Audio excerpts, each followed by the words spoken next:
Hi, I'm Killarney, juror number 7, and this is my Ponderosa.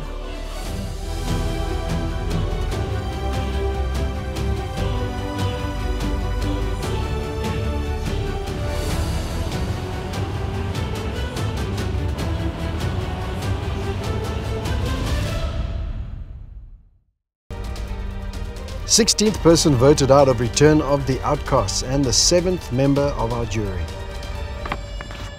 Killarney.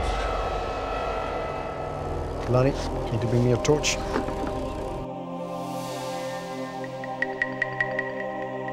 Killarney, tribe has spoken. Off you go.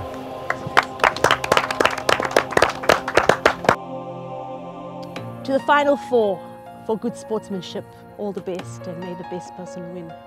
I hope I'm considered a giant by the ones that I love, as I consider those before me giants of note.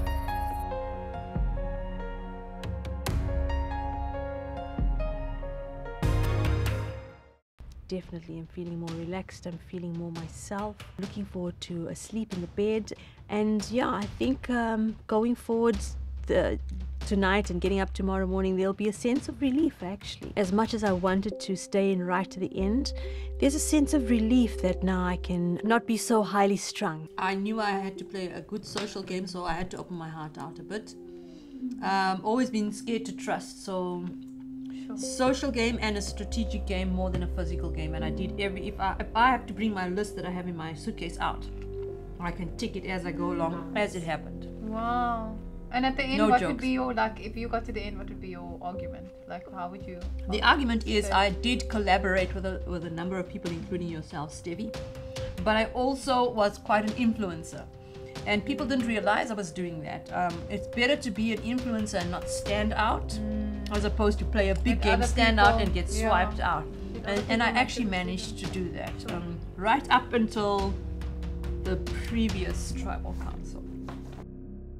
It was a blind side, but I had been ducking and diving and dodging a few of those. I put my trust, I think, in the right place, because I think Shane was out to also blindside me. So I think they kind of worked it to split it like they always do. I mean, I've been a part of those blindsides, so I know they tend to split it so that it doesn't fall on one person, and it keeps the person that it's split to safe as well, depending on whether their name's thrown out there. So yes, it was a blind side. I wasn't that surprised, but disappointed nonetheless. You know, you make allies and you hope that there's some truth in that, and to find out there isn't a truth in that was disappointing. 3 months before I came to Survivor, I lost my mother to the Delta. She suffered 3 days only, and I had to watch her die. And I sat there and I held her hand, and that was the best thing I ever done, because I got that time with her to say goodbye.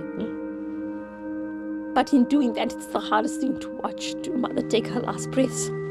So naturally I caught COVID. I tried to save my mother. I caught COVID, and I started suffering while I was arranging her funeral, and it just went downhill after her funeral, and Lance caught the COVID as well. Both caught the Delta, and honestly, I reached a point where I said goodbye to Lance. I just didn't have any more to fight. I had bad asthma, and my lungs weren't functioning that great, and I said to him, look, you know, I love you and you're up. You've got to let me go because it's my time. And by some miracle, he saved my life with my asthma pump. I don't even know. He ran around.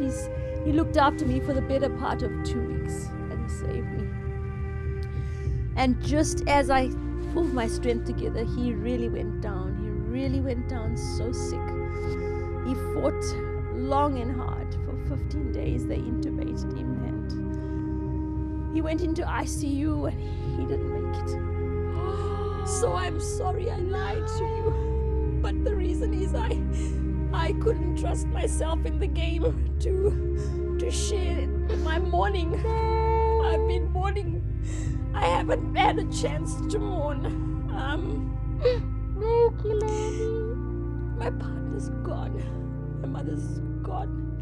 And I had to find the courage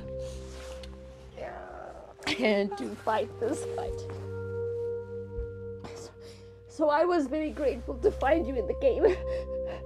because my family wasn't there to give me the strength that I needed. And I really value for that. Thank you, Steffi. And I'm sorry I let you down. But the conversation I shared with Steffi was heartfelt, and I was thinking about it ever since I helped vote her off. And yes, it was a hard thing to do, but I hope that in some way in her heart she forgives me and she sees the justification. There was a method behind that move. And I'm glad I did it before I sleep. That way I can sleep with a clear conscience and also with a relieved heart.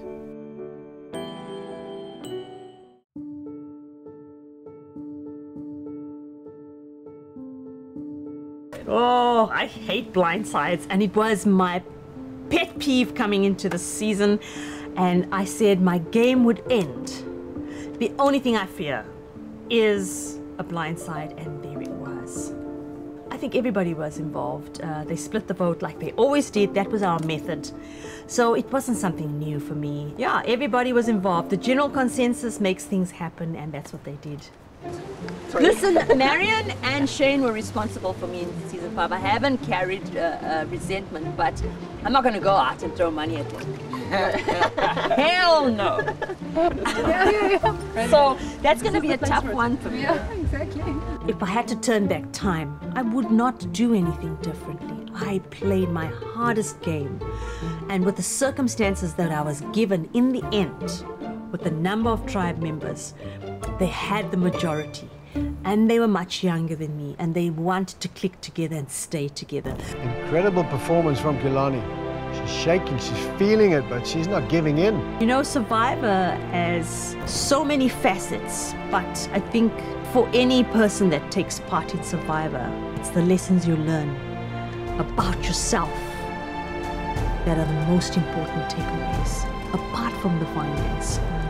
Because those are the lessons that help you in life and help you understand yourself and why you're here on this planet. No matter how many hard knocks you get in life, take in life, you can always start again. And that's what Survivor has taught me.